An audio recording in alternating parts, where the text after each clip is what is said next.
Electrostatic का दूसरा chapter है electric flux and Gauss theorem. What is electric flux?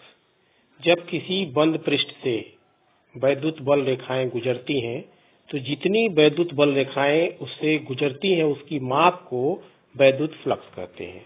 जैसे कोई सरफेस है, उस सरफेस का एरिया ए है और वैद्युत फील्ड इलेक्ट्रिक फील्ड जो है वो ई है, तो उससे गुजरने वाला जो वैद्युत फ्लक्स होगा phi equals to integral over surface area E dot D A. Dot product है तो E D A cos theta, theta की वैल्यू पे डिपेंड करेगा कि फ्लक्स कितना होगा। If theta equal to 0 E A theta equal to 90 then 0। वैद्युत flux का मात्रक न्यूटन पर कूलम इंटू मीटर स्क्वायर। बीमा ml3 t-3a-1। यदि वैद्युत बल रेखाएं पृष्ठ में अंदर प्रवेश करती हैं तो फ्लक्स ऋणात्मक, और यदि सरफेस से बाहर निकलती हैं तो फ्लक्स धनात्मक होता है। गॉस की प्रमेय।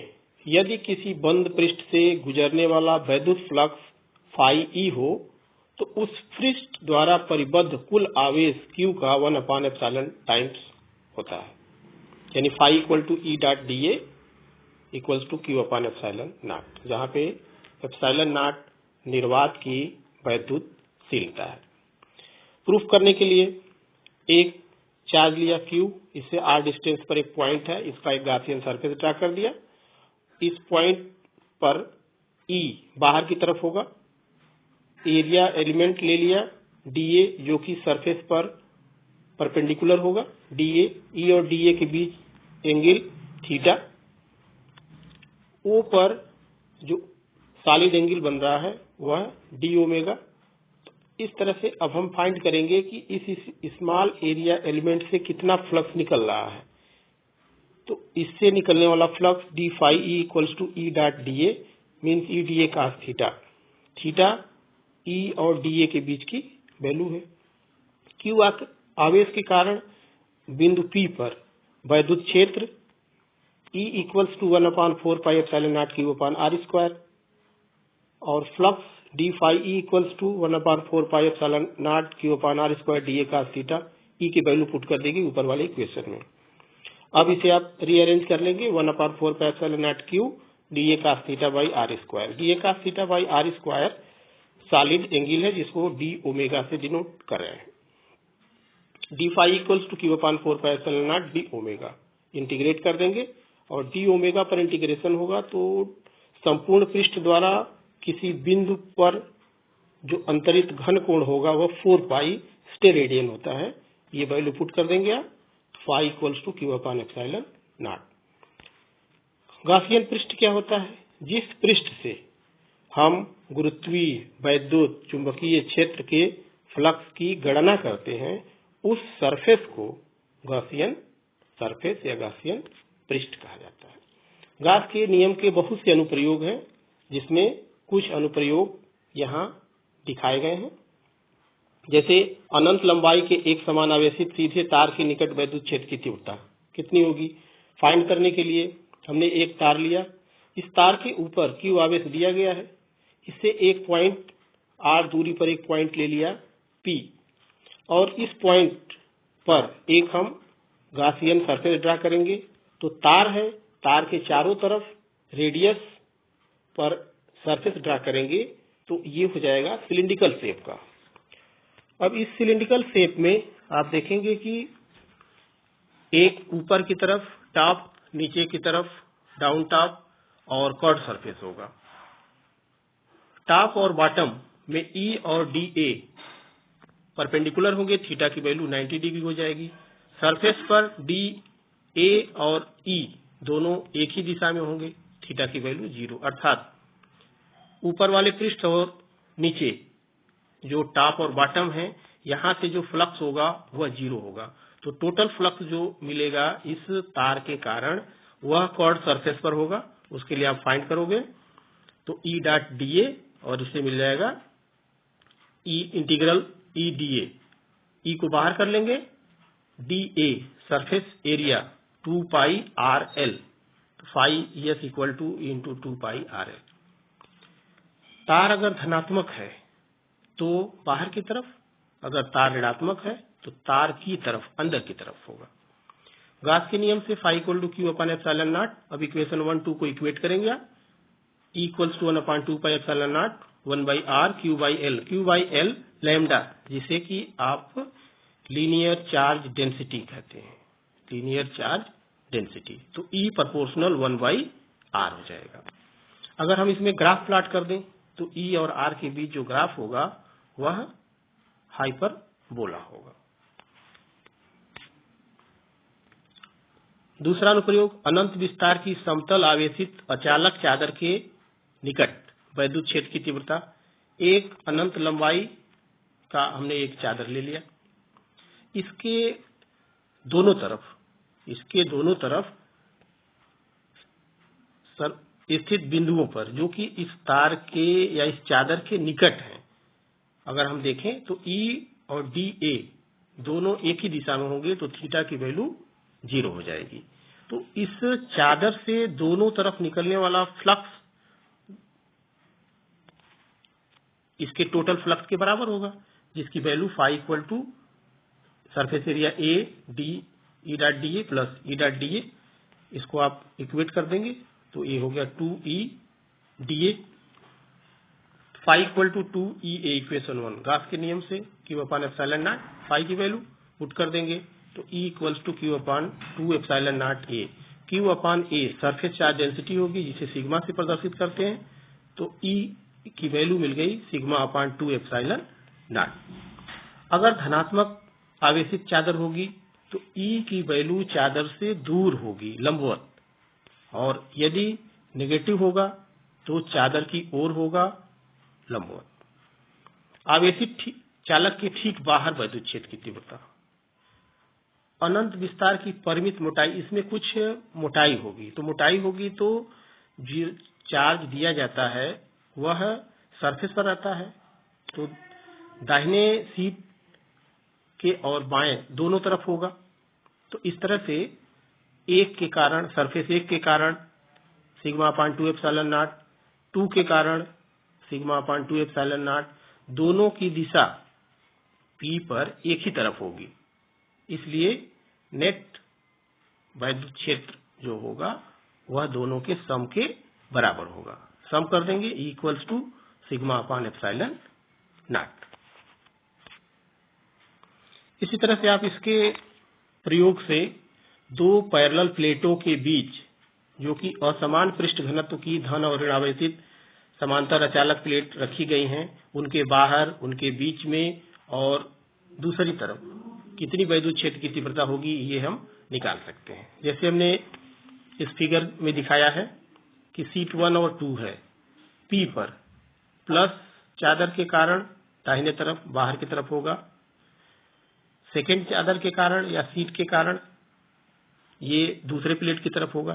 तो इस पर जो नेट फील्ड होगी वह दोनों फील्ड के अंतर के बराबर होगी। वैल्यू पुट करेंगे तो सिग्मा 1 माइनस सिग्मा 2 अपान 2 एप्सिलॉन नॉट। इसी तरह अगर हम बाहर की तरफ देखें तो जो पॉइंट Q सीट 2 की तरह है, प्लस चादर 1 के कारण या प्लेट 1 के कारण Q पर इलेक्ट्रिक फील्ड राइट साइड होगी, दूसरे के कारण भी उसी दिशा में होगी, तो जो नेट फील्ड मिलेगी वह दोनों के सम के बराबर होगी। इसी तरह इसके लेफ्ट आप देखें, R पर 1 के कारण लेफ्ट साइड, 2 के कारण लेफ्ट साइड, तो इस तरह से नेट फील्ड हो गई E1 प्लस E2। इसी तरह से हम अगर प्लेट धनात्मक, ऋणात्मक या दोनों ऋणात्मक है तो फाइंड कर सकते हैं। इसका एक इम्पॉर्टेंट उपयोग जो लॉन्ग आंसर क्वेश्चन में भी अधिकतर पूछा जाता है, एक समान रूप से आवेशित गोलीय कोश के कारण वैद्युत क्षेत्र की तीव्रता। हमने यहां पर सपोज किया है कि R त्रिज्या का एक कैपिटल R त्रिज्या का एक गोला है, जिस पर, गोला मतलब यहां गोलीय कोश है, जिस पर कि धन आवेश दिया गया है। यह आवेश इस पर समान रूप से वितरित हो जाएगा। अब इलेक्ट्रिक फील्ड इसके बाहर, भीतर और इसके सतह पर कितनी होगी ये फाइंड करना है। तो सबसे पहले फाइंड करते हैं इसके बाहरी सतह पर जो पॉइंट P है, इस पॉइंट P पर D phi E equals to E dot D A, तो इससे मिल जाएगा आपको ई डी ए कास 0, क्योंकि वहां पर ई और डी ए दोनों एक ही दिशा में है, इसलिए D phi equal to E dot D A. संपूर्ण गॉसियन पृष्ठ के लिए फाई ई की value close integral E dot D A, इसे आप फाइंड करोगे तो ये आपको मिल जाएगा ई इंटीग्रल डी ए, और डी ए सरफेस एरिया पूरी हो गई गोले के लिए या गोलीय कोष के लिए 4 पाई आर स्क्वायर। गॉस के नियम से phi equal to upon Q upon epsilon naught, दोनों को इक्वेट आप करोगे तो E equals to 1 upon 4 pi epsilon naught Q upon R square. यदि आप इसे कैपिटल आर के टर्म में भी रखना चाहते हैं तो 1 अपॉन 4 पाई एप्सिलॉन नॉट और क्यू की जगह पर हम पुट कर सकते हैं 4 pi capital R square sigma, क्योंकि sigma equals to Q upon 4 pi capital R square से ये वैल्यू पुट की गई है। तो इसको सिंप्लीफाई करेंगे, sigma upon epsilon naught capital R square upon R square. ये हो गया इसके आंतरिक बिंदु पर। कोष के पृष्ठ पर आर की वैल्यू, स्मॉल आर की वैल्यू कैपिटल आर ले लेंगे तो ये वैल्यू आपको मिल जाएगी 1 upon 4 pi epsilon naught Q upon R square. Simplify कर लीजिए, 1 upon epsilon naught Q upon 4 pi R square, Q upon 4 pi R square sigma, इसकी वैल्यू हो गई सिग्मा अपॉन एप्सिलॉन नॉट। अर्थात इसके सतह पर फील्ड नियत होगी। अंदर की ओर कोष के अंदर कोई आवेश नहीं होगा, अतः फाई 0 होगा। लेकिन इससे अगर हम निर्गत फ्लक्स निकालें तो phi equal to E dot D A equals to E into 4 pi R square equal to 0, but 4 pi R square not equal to 0, अर्थात ई की वैल्यू 0 होगी।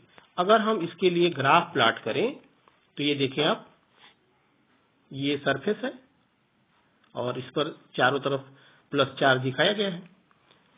फील्ड जो है up side, distance right side, और इस तरह से गोले के अंदर, गोलीय कोष के अंदर ई की वैल्यू 0 जो कि दिखाया गया है दोनों तरफ सेंटर से, और सरफेस पर maximum E upon E equals to sigma upon epsilon naught constant हो गई, और इसके बाहर E proportional 1 upon R square. इस तरह से ये ग्राफ आपको मिल जाएगा।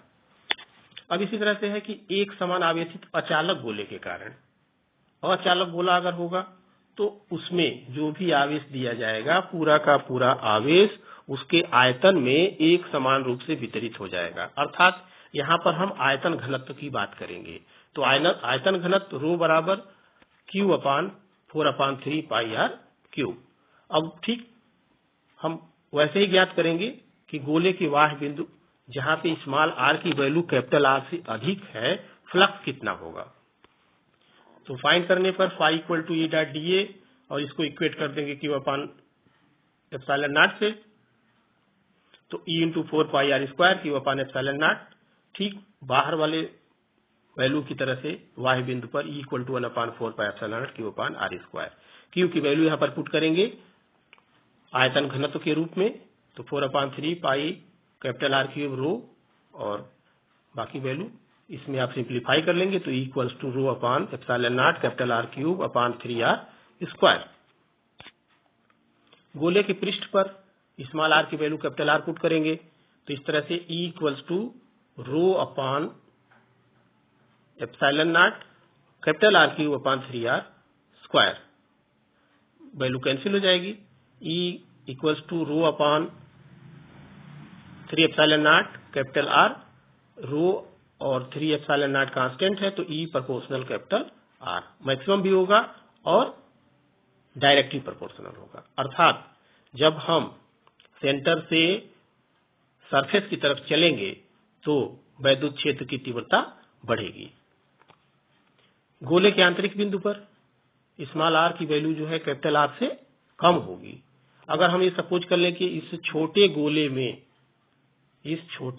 में रेडियस r डैश है, तो इस आयतन में आवेश भी कम होंगे। उस आवेश को हम सपोज कर लेते हैं कि q डैश है, तो E equals to 1 upon 4 pi epsilon naught q dash by R square. q dash की वैल्यू पुट करेंगे आयतन घनत्व गुणे आयतन, और ये मिल जाएगा capital small R cube by capital R cube into cube, value put करने के बाद ही मिल गया आपको rho small R upon 3 epsilon naught. तो इसमें भी आप देख रहे होंगे कि ई प्रोपोर्शनल आर, ये गोले के अंदर। अगर यहां पर ग्राफ प्लॉट करें तो आप देख रहे होंगे कि गोले के अंदर r इक्वल टू 0 से r equal to capital R तक वैल्यू बढ़ेगी और यह मैक्सिमम होकर के नियत हो जाएगी। इसके बाद बाहर के लिए देखा आपने कि E प्रोपोर्शनल 1/r² है, तो इस तरह से प्लॉट करेंगे तो ये एक्सपोनेंशियल ग्राफ मिल जाएगा इसका, और टोटल के लिए ये ग्राफ ऐसा होगा। यदि गोला चालक होगा तो संपूर्ण आवेश सतह पर होगा, क्योंकि ये उसकी प्रॉपर्टी है। अतः गोले के अंदर वैद्युत क्षेत्र शून्य होगा, लेकिन यह अचालक गोला है, इसलिए इसके अंदर वैद्युत क्षेत्र शून्य नहीं होगा।